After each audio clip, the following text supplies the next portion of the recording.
Hi everybody, in today's video we're going to be talking about how to take an ordinary bar of soap and carve it and turn it into a sculpture. Right here I have a bar of ivory soap. Each of you got one of those in your kits, but you're free to use any other soap you want to. Just ask the adults at home to make sure you're not taking their favorite soap, okay?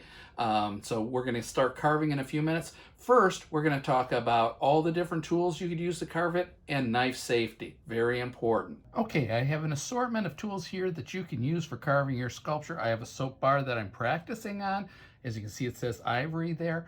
We're going to carve away some of it, so let's try some of the different tools. I'll move these out of the way. I've got them organized actually from most dangerous to least dangerous, so let me move this over here. And let's start with a simple, this is a paper clip. And you can easily scrape away.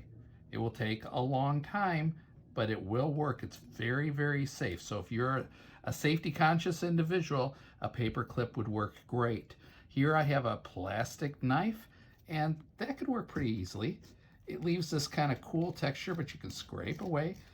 You can scrape, you can even cut if you need to. All right, and that would work okay. So that's just you to get that from like a fast food restaurant, or you might have some left over from a party, so that could be used too. Here's something I stole from my wife. She's quite the chef, you know. And this is a vegetable peeler. It's Ozo, it's pretty high quality. And I like this a lot because you could really round out a surface. This would be excellent for removing the logo that says ivory on it. We don't want those letters on there. That would be something that we don't want. Other knives you can use. This is a paring knife. So this is like something used for cutting up fruits. And notice I've got this covered with a cloth. It'll be easy for me to throw things away.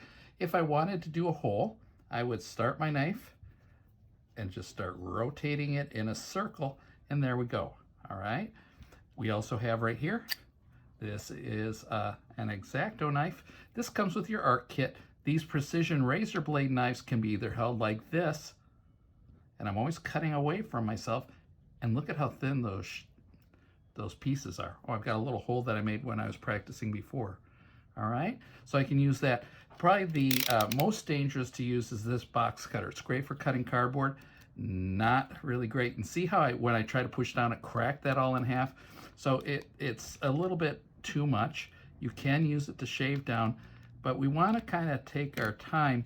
And this is a good tool that you could get cut on, so maybe be careful about using that.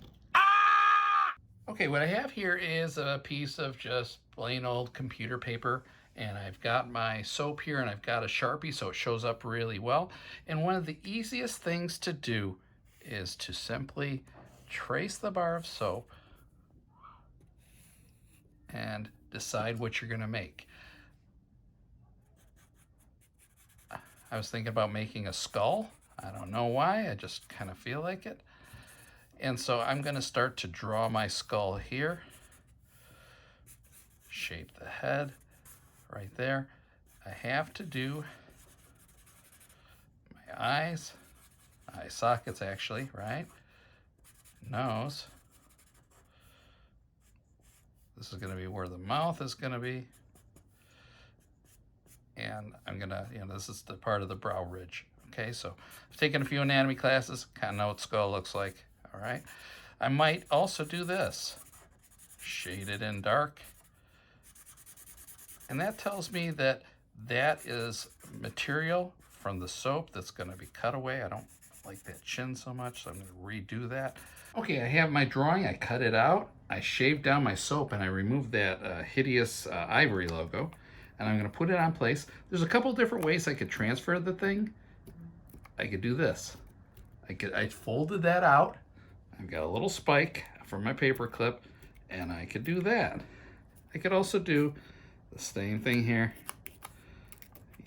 cutting around there.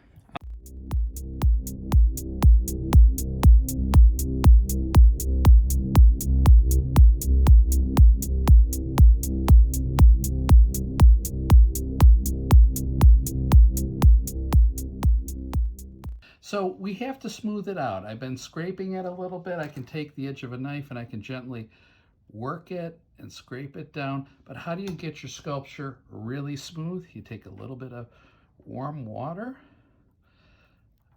And you just keep rubbing it and rubbing it and rubbing it. You can also take a Q-tip and we can use it to get into some of these hard to reach areas like the nose and a little bit inside here. Okay, so using a little bit of water and just keep rubbing it will really help out quite a bit. So there's my finished sculpture, okay?